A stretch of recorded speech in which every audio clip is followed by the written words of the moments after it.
के बाद budget session में जाते हुए धारणा बन रही कि क्या ये सरकार 9 महीने के अंदर ही अपनी करतूतों की वजह से, अपने एक्शंस की वजह से क्या ये घिर गई है? आपका क्या मानना है? कौन जी पावर गेम्स में क्यों एकाएक घिरी हुई नजर आ रही है मोदी सरकार? नहीं, हमें तो ऐसा कोई एहसास होता नहीं। हम तो चुनाव जीतने के बाद लगातार 4 राज्यों में चुनाव जीतते आए हैं। 3 जगह पे हमारी सरकार बन चुकी है, चौथे राज्य में भी सरकार शायद बन जाए। दिल्ली की परिस्थिति अलग बन गई कि पूरा जो एक पक्ष था वो लगभग वाइप आउट हो गया और चुनाव में जो वोट मिलते थे हर पार्टी को, वो जाके उस एक दल से दूसरे दल की तरफ पूरे चले गए। तो दिल्ली की हार से कोई हमारी मूलतः जो कार्यक्रम है उसमें कोई फर्क नहीं पड़ा। और आज आपने राष्ट्रपति के भाषण में सुना होगा कि किस प्रकार से लगातार एक बहुत ही टूटी हुई इकोनॉमी, जिसकी अर्थव्यवस्था एकदम बिगड़ी हुई थी, अंतर्राष्ट्रीय और राष्ट्रीय निवेशकों का उत्साह भी खत्म हो गया था, विश्वास भी खत्म हो गया था। तो मुझे लगता है इतने कम समय में 8 साढ़े 8 महीनों की अवधि में आप अन्य क्षेत्र देखें, चाहे वो फाइनेंशियल इंक्लूजन हो, चाहे मेक इन इंडिया प्रोग्राम हो, जिस प्रकार से हमने बिजली और कोयला और रिन्यूएबल एनर्जी के क्षेत्र में तेजी से प्रगति की है। आप जिस क्षेत्र को देखें उसमें देश तेजी से प्रगति कर रहा है, लोगों तक ये कार्यक्रम पहुंच रहे हैं।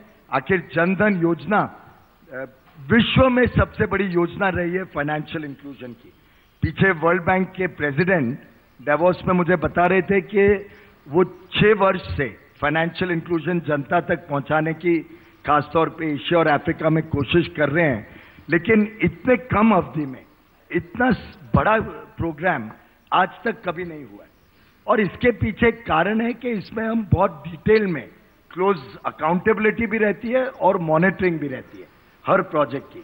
तो जो कोयले के ऑक्शन 10 वर्ष तक गत सरकार नहीं कर पाई, 2004 में चर्चा की थी कि अब हम ऑक्शन करेंगे, ईमानदारी से देंगे, उसके बदले जो प्रोसेस, गलत प्रोसेस चलता रहा और हमने 4 महीने में वो करके दिखा। तो मुझे लगता है कोई क्षेत्र देखिए जिस प्रकार से तेजी से भारत में चेंज हो रहा है, विश्व में भारत के बारे में इमेज चेंज हो रही है। मुझे नहीं लगता कि कोई देश में नरेंद्र मोदी जी की कॉन्फिडेंस में या उनकी जो मेजॉरिटी है उसमें किसी प्रकार के कमी हुई। सचिन, विपक्ष लोगों को यह बताना चाह रहा है कि प्रधानमंत्री मोदी 9 महीने में नाकाम रहे, कि ये अमीरों की सरकार है, गरीबों की सरकार नहीं है, और साथ के साथ कि जो अच्छे दिन का वादा किया था पीएम ने वो पूरा नहीं कर पाए। पीयूष गोयल कहते हैं कि 9 महीने में जितना हो सकता था उतना किया गया है और भारत के बारे में हिंदुस्तान में भी और विदेश में भी छवि बदल रही है। क्या आप मानेंगे कि पीएम जितना 9 महीने में कर सकते थे कम से कम उतनी कोशिश तो कर रहे हैं? राहुल जी, मुझे लगता है कि किसी भी सरकार को पूरी तरह आंकने के लिए 8 या 9 महीने का समय बहुत कम है। और मैं पीयूष जी की बात से सहमत हूं कि अभी सरकार काम करना चालू हुई है, लेकिन सवाल इस बात का नहीं है कि कितने नंबर मैं सरकार को दे रहा हूं। सवाल इस बात का है किन जिन उम्मीदों से, जिस एक्सपेक्टेशन से, जिन अपेक्षाओं से एक नई सरकार का गठन हुआ, 30 साल के बाद पहली बार पूर्ण बहुमत देकर एक पार्टी की सरकार बनी। कोई कोएलिशन पार्टनर नहीं है, कोई खींचतान नहीं है, सब लोगों ने विश्वास कर एक व्यक्ति को, एक पार्टी को अपना पूरा बहुमत दिया। क्या उस बहुमत के अनुरूप, ठीक है पीयूष जी बोल रहे हैं सेंटीमेंट बदल रहा है, मेक इन इंडिया भी हो रहा है, भाषण भी हो रहे हैं, बड़े बड़े इश्तिहार आ रहे हैं, टेलीविजन, रेडियो, इंटरनेट, हर जगह वाहवाही हो रही है, लेकिन इस 125 करोड़ के मुल्क के लोगों से आप उनकी अंतरात्मा से पूछिएगा कि इन 8 या 9 महीने में जितना हमने उम्मीदें कही थी, नौकरियों की, काले धन की, रोजगार की, महंगाई कम करने की, उन सब पर कितना खरा उतरे हैं। मैं समझता हूं कि जो बीजेपी के समर्थक भी होंगे उनके मन से आवाज निकलेगी भाई यहां थोड़ी हमें कमी दिख रही है। लेकिन महत्वपूर्ण बात यह है कि आपने सरकार बनने के बाद पार्लियामेंट के अंदर, प्रजातंत्र के मंदिर के अंदर पूर्ण बहुमत के बावजूद भी आप कानून बनाने से डरते रहे, आप ऑर्डिनेंस के पर ऑर्डिनेंस लाते रहे। राष्ट्रपति तक बोलते हैं कि प्रजातंत्र में पार्लियामेंट को इग्नोर कर आप ऑर्डिनेंस लेकर बिल बनाते हैं। जमीन अधिग्रहण की बात अभी इस सेशन में आप पहले कर रहे थे। आज पार्लियामेंट के बाहर हिंदुस्तान के अंदर टिकी हुई है कि सरकार बैकफुट पे आएगी कि नहीं आएगी। और मैं आपको वादा कर जाता हूं, प्रदेश और देश हिंदुस्तान की जनता चाहती है। कोई अमीर गरीब में फर्क नहीं चाहता, लेकिन जिस मंशा से इस कानून को बदलने की कोशिश की गई है उस पर सरकार को झुकना पड़ेगा। मैं आपको वादा कर जाता हूं। आप तो एकदम मीठी छुरी निकले। शुरू में उन्होंने कहा कि 8 महीने में सरकार को आंकना बड़ा मुश्किल है, उसके बाद एकदम छुरी भोंक दी ना, बड़े ही। राहुल, मेरे ख्याल से इन्होंने ठीक कहा कि 8 महीने कम है, लेकिन मेरे ख्याल से इतने कम अवधि में, जैसा मैंने कहा, इतनी सारी चीजों में प्रगति होना, ये अपने आप में एक बहुत बड़ी बात है। उन्होंने आरोपों की पूरी फहरिस्त रखी है, पर उनके आरोपों में करके उठाते हैं उन्हें। एक आरोप देख ले, महंगाई जितनी इन्होंने रखी थी और छोड़ के गए थे, आज देखिए देश में महंगाई एकदम नियंत्रण में है। महंगाई का विषय आज किसी को तंग नहीं कर रहा है। पूछे लोगों से, क्योंकि जब सुबह ये सवाल उठा कि क्या आपको लगता है कि मोदी सरकार के आने के बाद महंगाई कम हुई है, बहुत कम लोगों का स्टैटिस्टिक्स तो सही बात है सामने, लेकिन जनता नहीं मान रही है। जनता नहीं मान रही। अब ये जनता तो पूरे देश की जनता के सामने जब सवाल उठता है तो 4 राज्यों में एकदम तेजी से भारतीय जनता पार्टी का ग्रोथ हुआ है। हरियाणा हो, महाराष्ट्र हो, एक cross section of India, Jharkhand हो, जो इन्होंने गरीबों की बात कही, इससे ज्यादा पिछड़ा देश नहीं है, लेकिन वहां पे भी जनता ने पूर्ण बहुमत भारतीय जनता पार्टी को दी।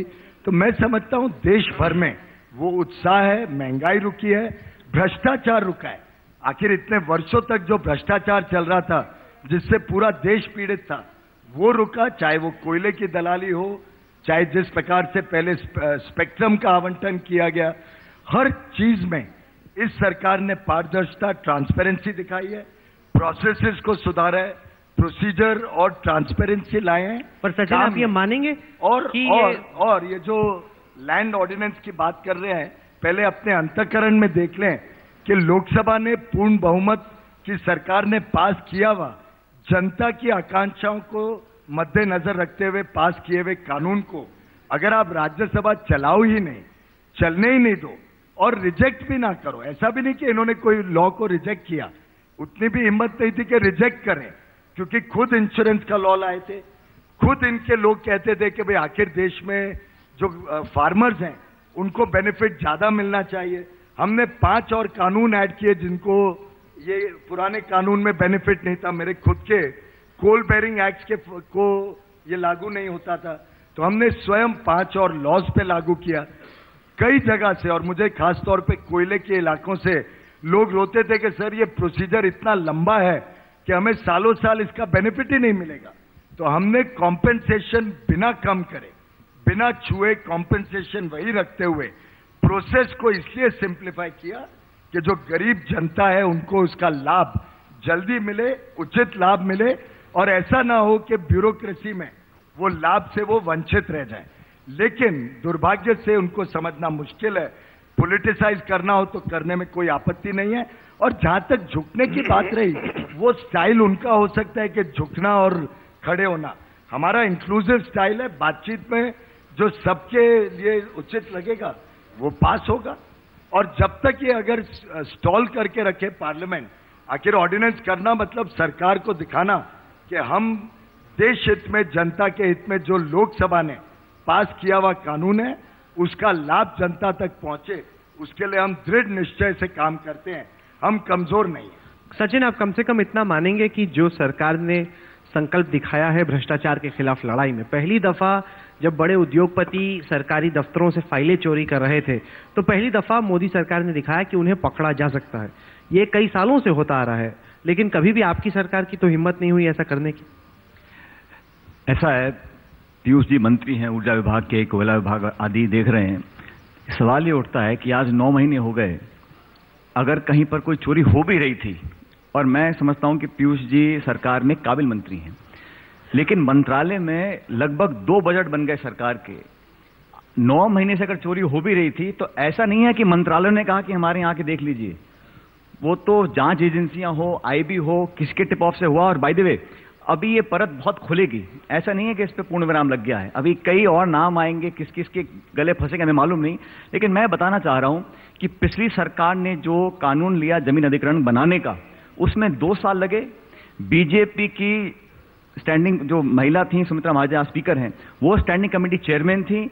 बीजेपी के सारे सुझाव लेने के बाद हमने सदन के पटन पर इस कानून को बनाया, भाजपा की सहमत से बनाया। सर, आप भटक रहे हैं सवाल नहीं, मैंने कहा कि आपके वक्त पे तो उद्योगपति कहते थे कांग्रेस मेरी दुकान है, कांग्रेस कभी उनके खिलाफ कार्रवाई हुई नहीं। आरोप लगाना बड़ा आसान है। आज 9 महीने हो गए, कितने आरोप सिद्ध हुए? मैं बताना चाह रहा हूँ नीति और नियत का फर्क। कानून तो आरोप सिद्ध हो ही गया, कोयले में तो हमने सिद्ध कर दिया। आपने नहीं किया, कोर्ट ने करवाया। ज्यादा पैसा मिलेगा, कोर्ट ने आपको कहा करने के लिए, आप सिद्ध कर दें। और ये बात सही है पीयूष जी, आप बार बार ये वाहवाही लूट लेते हैं स्पेक्ट्रम पे, कोल पे। ये तो आप नहीं बताते कि आपका फैसला नहीं है तो कोर्ट का फैसला है, आपके पास कोई विकल्प थोड़ी, आपको तो ऐसा ही करना है। हमने इसको उजागर किया पार्लियामेंट के भीतर और जनता के बीच में। हमने इस विषय को विनोद राय ने क्या किया, तीव्रता से रखा। विनोद राय ने क्या किया? भाई साहब, विनोद राय की रिपोर्ट आने के 1 वर्ष पहले संसद के सदन के अंदर बजट की डिबेट में मैंने ये डिमांड की थी कि ये 200 ब्लॉक्स का कैंसिल किया जाए। $100 बिलियन का अनुमान मैंने हाउस में, राज्यसभा में किया था कि अगर इसको कैंसिल करके ई ऑक्शन करते हैं नीलामी से $100 बिलियन यानी 6 लाख। पर सचिन, आपके मंत्री तो कह रहे थे कि 0 लॉस हुआ है, वहां पे तो अब लाखों करोड़ मिल रहे हैं ऑक्शन से। आपके मंत्री तो देश को बता रहे थे कि 0 लॉस हुआ है। हमारी सरकार ने जो किया नहीं किया, हम लोग आज विपक्ष में बैठे हैं राहुल, हम तो इस बात को मानते हैं, लेकिन हम तो इतना पूछ रहे हैं कि आपने जो वादे किए थे काला धन लाने के, रोजगार दिलाने के, किसानों की मदद करने का, उस पर आप चर्चा करो आज, क्योंकि हम 5 साल तक विपक्ष में रहेंगे, हम भी जानते हैं अगला चुनाव 2019 में होगा। लेकिन सवाल ये उठता है कि जिन बड़ी बड़ी बातों को बोलकर आप सत्ता में पहुंच गए, आज आपकी जिम्मेदारी बनती है अपने गिरबान में झांक कर देखें। हमारी जिम्मेदारी ये है कि सच्चाई का आईना दिखाएं और लोगों की, पीयूष जी एक मिनट, लोगों की जो एक्सपेक्टेशंस हैं, मैं नहीं कहता हूं सरकार काम नहीं करती, सरकार तो मंत्री और संतरी बदलते हैं, बाकी बाबू वही रहते हैं, कर्मचारी वही रहते हैं। सरकार की नियत तब पता पड़ेगा हमको जब आपने जो वादे किए। आज सरकार की राजनीति कहां टिकी हुई है? हिंदू औरतें 5 बच्चे पैदा करें, चर्चों को तोड़ दो, सरकार समाज में विभाजन कर दो। इकोनॉमिक एजेंडा से हटकर आपकी पॉलिटिक्स हो गई है ध्रुवीकरण की। और जो इकोनॉमिक वादे थे और उनको अब आप चुनावी जुमला कहते हैं। और देखिए 15 लाख चुनावी जुमला कुछ भी बोले, लेकिन दिल्ली के चुनाव के बाद कोई कुछ भी कहे, लेकिन कुछ कुछ चेहरा मेहरा उतरा लगता है। किसका? प्रधानमंत्री जी का भी, हमारे कुछ साथी मंत्रियों का भी। लेकिन जो चमक थी, जो रौनक थी, जो एक तरह से कहा कि हमको पराजित करने वाला कोई पैदा नहीं हुआ। हिंदुस्तान की प्रजातंत्र की जनता की ताकत है कि लोगों ने कहा कि भाई यहां पर एक बैलेंस भी चीज होती है और थोड़ा बहुत जरूरी भी होता है। उस बैलेंस में आपको योगेंद्र जी बड़े खुश होंगे कि कांग्रेस ने सब कॉन्ट्रैक्ट कर दिया आम आदमी पार्टी को कि ये तो भाजपा से निपट नहीं सकते, अब और ही कोई करेगा। तो वो तो आपका क्या हाल कर रहे हैं वो तो देखो पहले। आप बहुत सोच रहे हैं कि उन्होंने सब कॉन्ट्रैक्ट कर दिया, उन्होंने आपको कहीं का नहीं छोड़ा। वो तो 2 साल की पुरानी पार्टी है। हमारा 33% वोट कायम रहा, कांग्रेस का वोट शिफ्ट होके वहां क्यूमुलेटिव। पीयूष जी, हमारे 8 MLA थे, हमारा एक कोई दिक्कत नहीं। आपके 35 थे, आपके 3 रह गए। हम तो बाउंस बैक कर लेंगे। आप अपनी चिंता करिए कि आप सिंगल डिजिट पे आ गए हैं in terms of vote share, और आपके पास अभी ये हिम्मत नहीं है कि देश में हमारे सामने मुकाबला कर सके। लेकिन जहां तक आर्थिक विषयों की बात रही, हमने हर एक आर्थिक विषय में जो वादा किया था उसको पूरा करने का प्रोसेस शुरू किया है। ब्लैक मनी आपके राज्य में जनरेट होता था, अब उसको खत्म किया है हमने। ब्लैक मनी जनरेशन खत्म किया है, और जो आपने इतना जनरेट करने दिया इतने वर्षों तक, अब उसको वापस लाने के लिए सबसे पहला निर्णय कैबिनेट का ये था कि एसआईटी बिठाएं और एसआईटी इस पे प्रोब करे। इमीडिएट निर्णय हुआ कि जो ये फॉरेन अकाउंट्स की डिटेल्स है इस पे सख्त से सख्त कार्रवाई हो, जो आपने कई वर्षों तक डेटा आने के बाद भी नहीं की। महंगाई पे लगाम लगाया गया। स्किल डेवलपमेंट जो हमारा कमिटमेंट था, मंत्रालय बना है और एक तेजी से कार्यक्रम बन रहा है जिससे देश के जो युवा पीढ़ी है इनको हुनर दें, इनको अपने पांव पे खड़े होने की शक्ति दें। Self reliant youth who is wanting good development, good training. हमने चाहे वो कोयले का आवंटन हो, चाहे स्पेक्ट्रम हो, सब में ट्रांसपेरेंसी लाके। पीयूष जी, फिर ऐसा क्यों हो रहा है? भ्रष्टाचार बंद। इस वक्त economic growth is on the upward trend. वो तो आपने आंकड़े पीछे के चेंज कर दिए, वो तो आपने आंकड़े पीछे के चेंज कर दिए, बदल दिया। कंपेरेबल नहीं राहुल, यू ऑल्सो नो, आप कोई भी कंपेरेबल आंकड़े भी देखो, और जब आंकड़े बदलते हैं तो उनके भी आंकड़े बदलते हैं कॉरेस्पॉन्डिंगली। जब बेस ईयर बदलता है तो उस रेफरेंस से ऑल ईयर्स आर चेंज। नहीं, but we have shown the upward trend मुझे compared to their data, apple to apple. पर मुझे ये बताएं कि इस वक्त संघ से ही जुड़ा हुआ भारतीय किसान संघ दिल्ली में अन्ना हजारे के साथ आंदोलन पे बैठा है, वो कह रहे हैं कि मोदी सरकार अमीरों की पार्टी है। हमने दिल्ली के आंकड़ों में भी देखा, जो CSDS का पोस्ट पोल डेटा है वो कहता है कि दिल्ली में जो गरीब तबका था उसमें बीजेपी के वोट शेयर और आम आदमी पार्टी के वोट शेयर में 44%, 44% का गैप था, और जो यूजुअल गैप था वो 20 से 22% था बाकी कैटेगरीज में।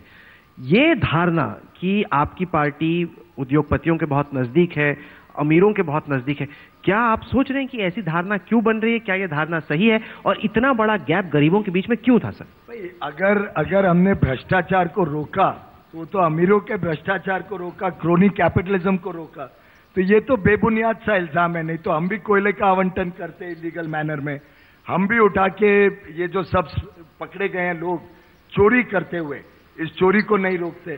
तो मेरे ख्याल से वो आरोप तो कोई सिद्ध होता नहीं है कि ये पार्टी देश हित में और जनता के हित में नहीं करती। महंगाई का सबसे बड़ा जो चोट गरीब को पड़ता है, जिस पे लगाम लगाई गई। फाइनेंशियल इंक्लूजन की बात गत 10 वर्षों से सुन रहे हैं, लेकिन 4 या 5 महीनों में 13 करोड़ अकाउंट खुलना, 11 करोड़ गरीबों को जो इतने वर्षों से वंचित रहे फाइनेंशियल इंक्लूजन से, उनको बैंक अकाउंट मिलना, मुफ्त में बीमा मिलना, रुपा कार्ड मिलना, ये सब चीजें इतने कम अवधि में करना, ये सब जनता से जुड़े हुए फायदे हैं।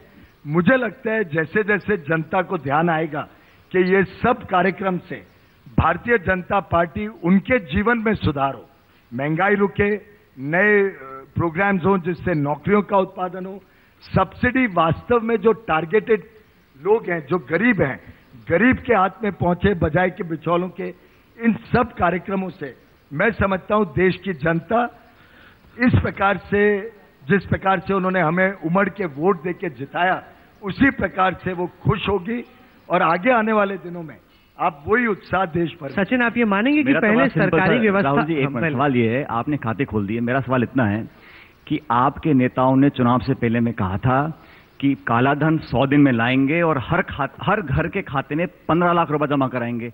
मुझे आप 2 ऐसे नाम बता दो जिनके खाते में 15 लाख रुपए जमा हुआ है, पहली बात। दूसरी बात, अब आप विपक्ष में थे, आप आज सरकार में हो, राष्ट्रीय सुरक्षा, आंतरिक सुरक्षा, स्वास्थ्य सुरक्षा, किसान सुरक्षा, बलात्कार कितने रुक गए? पाकिस्तान के लोग, चीन के लोग हमारी सरहद पर हमला कर रहे हैं, सैनिक मारे जा रहे हैं, और हालत आज देश की ये है कि जिन बातों को बोलकर आप लोगों के जज्बातों से खेलते थे, आज आप मुंह छुपा के घूम रहे हो।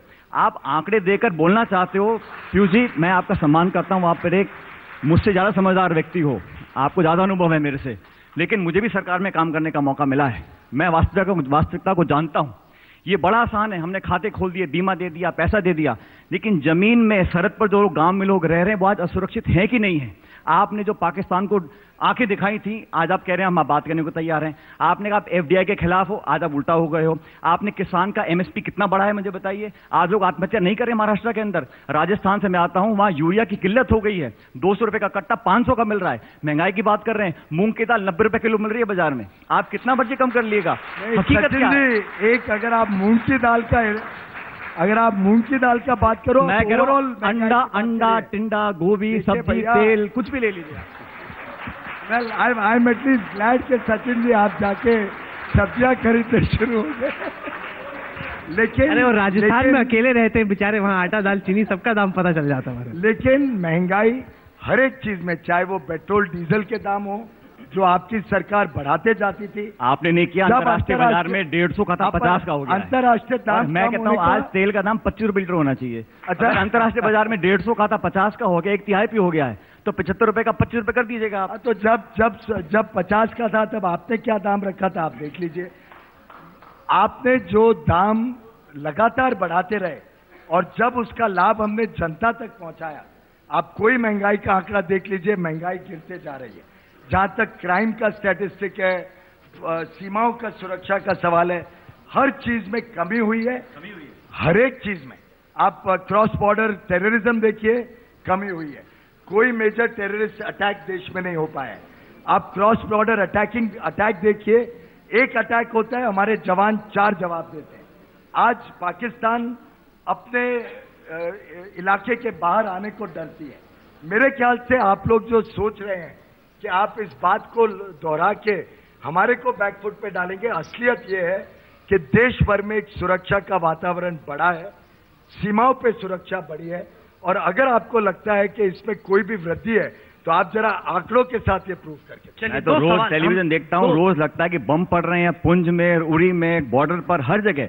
और सवाल ये नहीं, देखो देश हम सबका है, मैं इसमें राजनीति नहीं करना चाहता हूं, लेकिन कम से कम जो वादे दावे आपने किए थे उस पर खड़ा उतरने की कोशिश तो करें। हम वही तो बताया करेंगे, हर एक वादे पे हम खड़े उतर रहे हैं, चाहे महंगाई कम हो, चाहे जनता तक स्कीम्स पहुंचे, चाहे भ्रष्टाचार रुके, चाहे कुछ सवाल है वो रुके। कुछ सवाल लेते हैं। आइए, कौन पूछना चाहे? सर आप पूछना चाहेंगे? इनको माइक दीजिए प्लीज। नमस्कार, पीयूष गोयल जी। मैं दिल्ली विश्वविद्यालय में पढ़ाता हूँ, मेरी हिंदी भी बहुत अच्छी नहीं है। इलेक्शन से पहले, दिल्ली चुनाव से पहले मैं बहुत छात्रों से पूछा आप वोट किसको देने वाले हैं।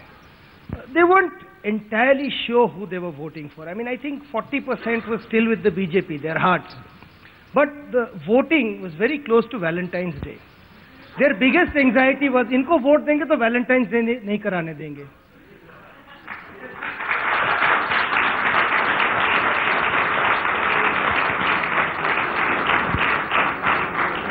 A little more seriously, when a fatwa was issued by the Shahi Imam in favor of the AAP, Arvind Kejriwal had the guts to stand up and say, we don't want your endorsement.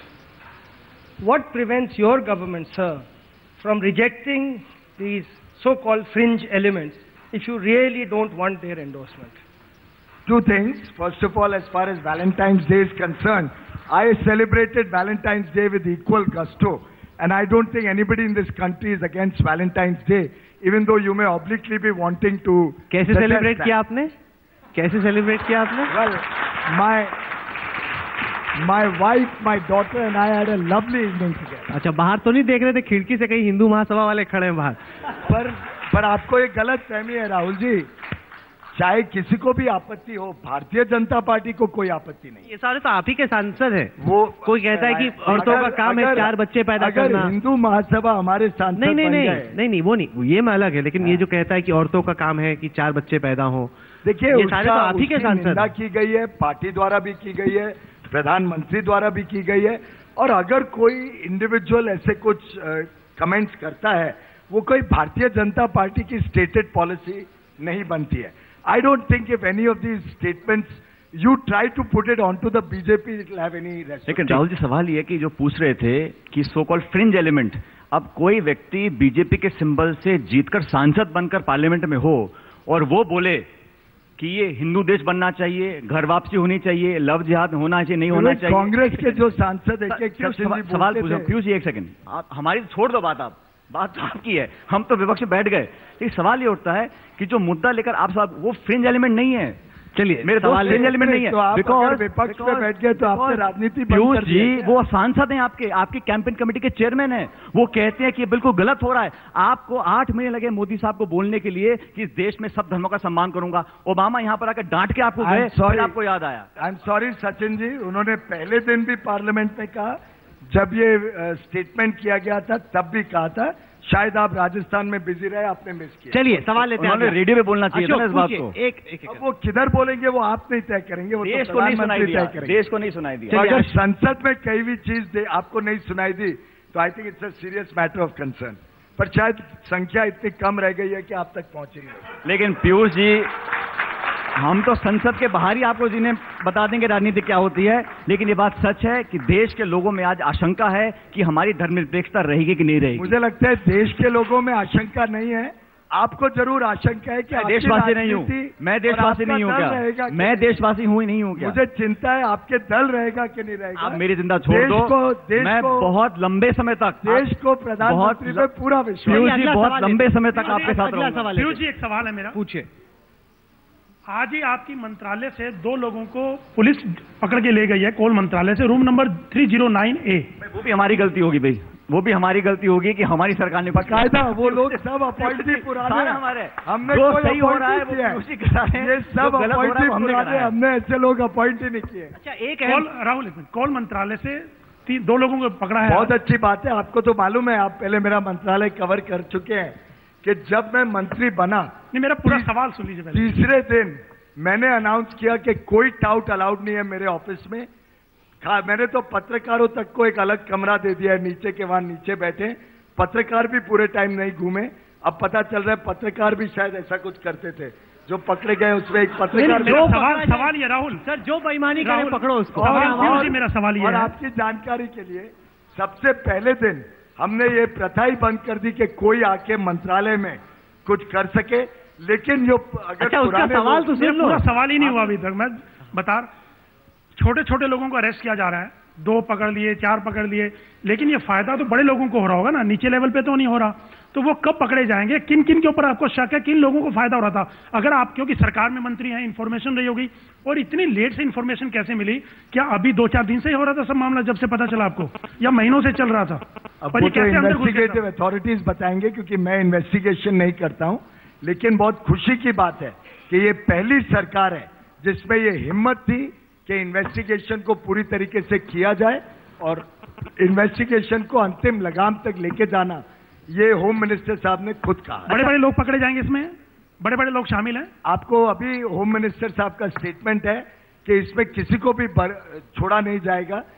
Investigation will go to its logical conclusion. अच्छा, एक वक्त भी खत्म हो रहा है, हमारे अगले पैनल के मेहमान भी आ गए। एक सचिन, चूंकि आज इतना बड़ा दिन रहा जब पार्लियामेंट सेशन शुरू हुआ, और उस सेशन के दौरान आपके नेता राहुल गांधी ने कहा कि वो कुछ दिन की छुट्टी पे जा रहे हैं, तो लोग ये जानना चाह रहे हैं कि क्या एक बार फिर से इससे ये झलक रहा है कि राहुल गांधी का पूरा इंटरेस्ट राजनीति में शायद नहीं। आखिरकार इतने बड़े सेशन में जब अन्ना हजारे रालेगांव से यहाँ पे आ गए, धरने पे बैठे, लैंड एक्विजिशन बड़ा मुद्दा था, लीडर के तौर पे उभर सकते थे किसानों के, वो छुट्टी पे चले, ऐसा क्यों हो रहा है? इसकी खबर राहुल जी मुझे सुबह मिली है, और इस पर सोनिया गांधी जी ने बोला है कि उनका व्यक्तिगत निर्णय है और वो कुछ हफ्ता, 10 दिन, 2 हफ्ते के लिए कुछ काम करने जा रहे हैं। अब मेरी जानकारी में नहीं उन्होंने ये समय क्यों चुना, लेकिन उनका व्यक्तिगत निर्णय था। चलिए यहीं पे हम खत्म करते हैं। एक आंख, चलिए वो बच्चे वहां पे सवाल पूछ रहे हैं, बच्चे नहीं मतलब यंग लोग, वोटर सारे सवाल पूछना चाह रहे हैं, आप पूछिए। मेरा सवाल गोयल जी से है। गोयल जी, जैसे राजनीतिक पार्टी ने अभी वादा किया, आम आदमी पार्टी ने दिल्ली में, कि वो 50% कम पे बिजली देंगे, तो क्या सर आपके मिनिस्टर होने के नाते मैं आपसे ये पूछना चाहता हूँ, क्या ये फिजिबल है? और अगर फिजिबल है तो आप लोग क्यों नहीं दे सकते? देखिए एवरीथिंग इज फीजिबल, अगर उसको ईमानदारी से करके सस्टेनेबल वे में करें तो जरूर दरों पे लगाम भी लगाई जा सकती है। अब वो 50% है, 30 है, 20 है या 100, 70 है, मुझे नहीं मालूम। ये एक एक चीज को अगर हम सस्टेनेबल वे में करें, जैसे हमने अभी कोयले का ऑक्शन किया, पहले कोयले की खदानें फ्री में दी जाती थी, लेकिन उसका लाभ जनता को नहीं मिलता था। अब हमने ऑक्शन ऐसे किया है कि कौन इस कोयले से सस्ती बिजली देगा, और जो उसी कोयले की सबसे सस्ती बिजली देगा उसको कोयले का ब्लॉक मिलेगा। वैसे ही ट्रांसमिशन डिस्ट्रीब्यूशन लॉसेस को एकदम फोकस्ड मैनर में अटैक करना। 2 नई स्कीम लाए, दीनदयाल उपाध्याय ग्राम ज्योति योजना और आईपीडीएस, जिससे स्मार्ट मीटर्स लगे घरों में, लाइनें अंडरग्राउंड हो, स्मार्ट ग्रिड्स लगे पूरे शहरों में, गांव में डिस्ट्रीब्यूशन फीडर्स अलग हों, जिससे खेतों में पर्याप्त मात्रा में बिजली मिले और उसकी चोरी ना हो सके, सस्ती बिजली की। तो इन सब मेजर्स से इन सस्टेनेबल वे हम चाहते हैं कि बिजली के दर कम हो, बजाय के झूठा आश्वासन जो on the face of it बड़ा लुभाता है, लेकिन सब्सिडी मतलब इनकी जेब से निकाल के या मेरी एक जेब से निकाल के दूसरी जेब में देना। आखिर सरकार को उसका भुगतान करना पड़े, तो अगर सब्सिडी देनी है तो किधर और से कमी करके उसको सब्सिडी देनी पड़ेगी। हमारा मानना है कि आप मूलतः ही दाम कम करो, आप स्ट्रक्चरल इंप्रूवमेंट करो, जिससे दाम कम हो तो परमानेंट फायदा होगा। पीयूष गोयल जी, सचिन पायलट जी, बजट सत्र शुरू हो रहा है। पावर गेम्स की तो दिल्ली में एक बार फिर शुरुआत हो रही है। आप दोनों इस सेशन में आए, आपने अपनी अपनी बातें हमारे दर्शकों के सामने रखी, खूब तालियां बजी, न कहने की जरूरत नहीं पड़ी, खुद ब खुद खूब सारी तालियां बजी। आप दोनों आए, इसके लिए आपका बहुत बहुत शुक्रिया। Thank you.